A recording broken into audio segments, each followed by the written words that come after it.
آپ کو پتا ہے عمر ابن خطاب وہ امیر المومنین جس کے رعب سے قیصر و کسریٰ کانپتے تھے، ہزاروں نہیں لاکھوں کا لشکر ایک نام سے تھراتا تھا، لیکن وہی وقت کا خلیفہ امیر المومنین عمر ابن خطاب جس وقت منبر پر کھڑے ہو کر مسجد نبوی میں خطاب کر رہا ہے، رسول اللہ کا بیٹا، ہم غریبوں کا غمگسار حسین اعظم تشریف لاتے ہیں، مسجد میں آ کر منبر پر دیکھا اور کہا میرے باپ کے منبر سے اتر جاؤ، اپنے باپ کے منبر پر جاؤ۔ یہ کس نے کہا؟ حضرت عمر نے یہ نہیں کہا بچہ کہاں سے آ گیا۔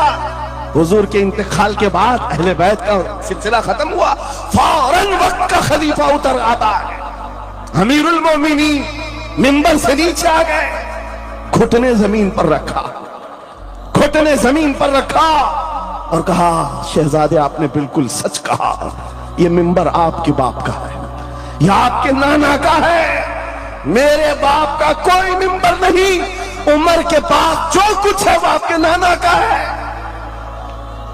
جو کچھ بھی ہے وہ آپ کے نانا کا ہے، کھاتے ہیں ان کے گھرانے کا، بھونکتے ہیں ان کے گھرانے پر، یہ نہ مزاج فاروقی ہے نہ یہ مزاج صدیقی ہے۔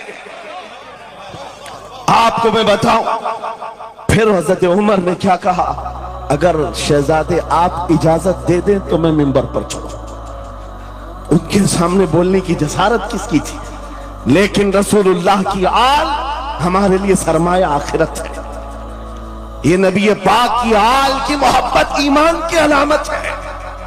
بیٹا عمر فاروق رضی اللہ تعالیٰ عنہ کا ہے، عام نہیں ہے، وہ بھی صحابی رسول ہیں، صحابی رسول ہیں۔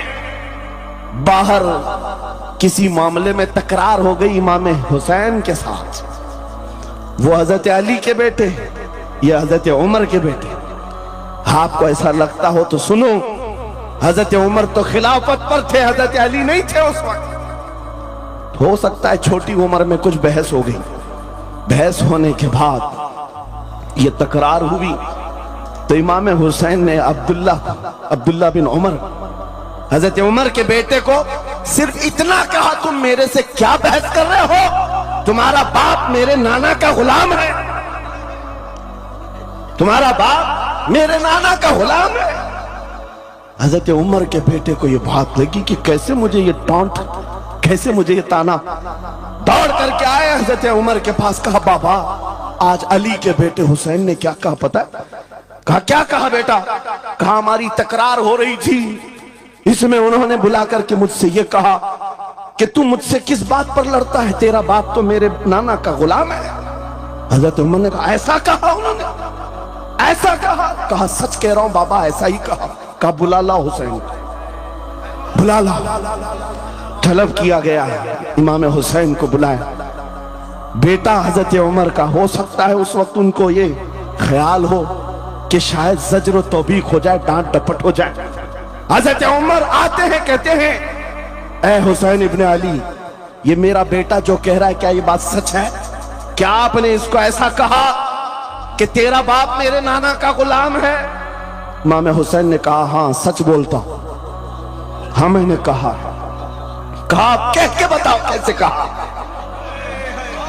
کہہ کے بتاؤ کیسے کہا؟ کہا میں نے ان سے کہا تیرا باپ میرے نانا کا غلام۔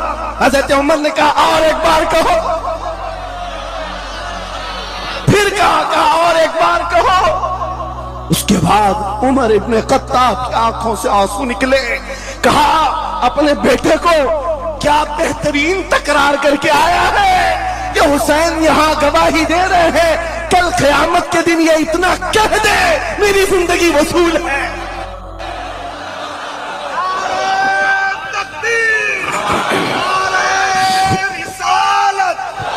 حب آل محمد، حب آل محمد، نعرہ تکبیر، نعرہ رسالت۔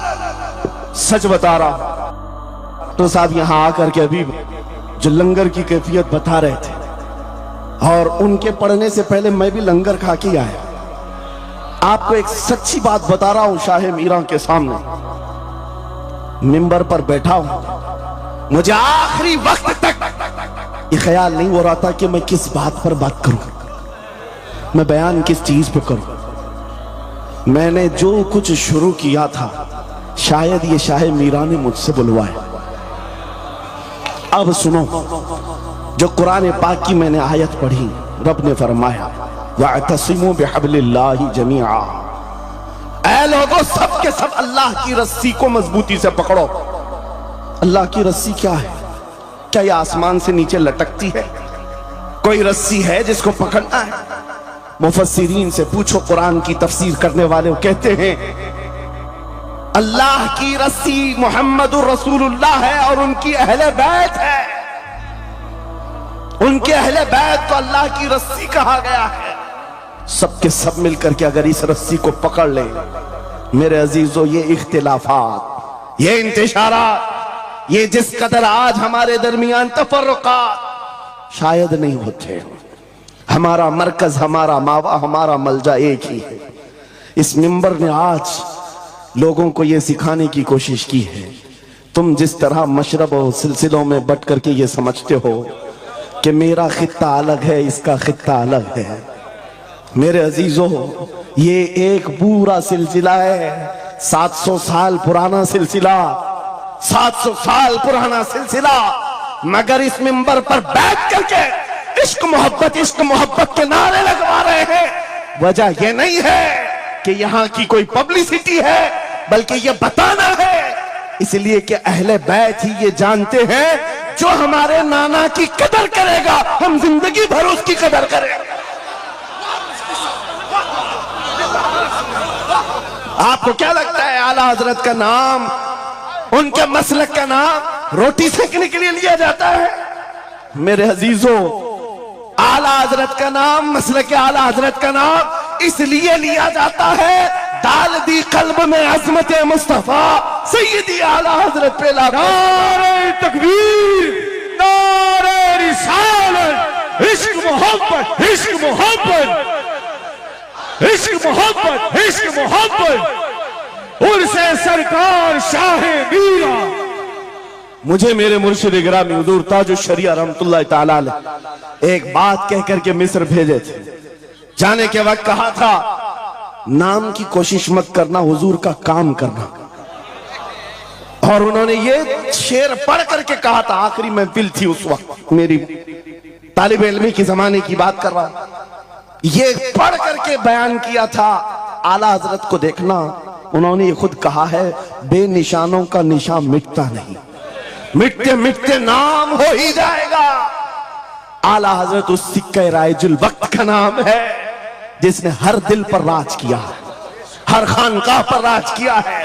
میرا ایک جملہ میں اکثر مجمعوں میں کہتا ہوں، اکثر تقریروں میں کہتا ہوں، ایک بات سمجھ کر کے چلو شاہ میرا کے عرس میں آنے والوں، میرا ایک فارمولہ سننا ہے، اگر عزت چاہتے ہو، وقار چاہتے ہو، یہ جملہ یاد کرو، ان کی بات کرو، ہر دل پہ راج کرو،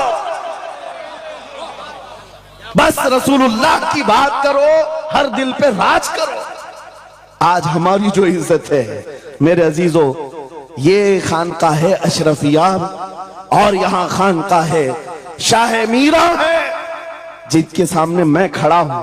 لیکن آپ کو میں بتاؤں، میں اپنی قسمت پر فخر کرتا ہوں، یہی وقت ہوگا، کل کی رات میں ماررہ مطہرہ میں موجود تھا، وہاں سادات کرام کے سامنے عزیزان گرامی، یہ اہل بیت اطہار کے ان تمام منبروں کا سفر کرتے کرتے ہمیں ایک پاور ملتا ہے، طاقت ملتی ہے، اور اعلیٰ حضرت کا وہ مشن سمجھ میں آتا ہے کہ اعلیٰ حضرت نے رسول اللہ کے دربار کی نوکری کی تھی۔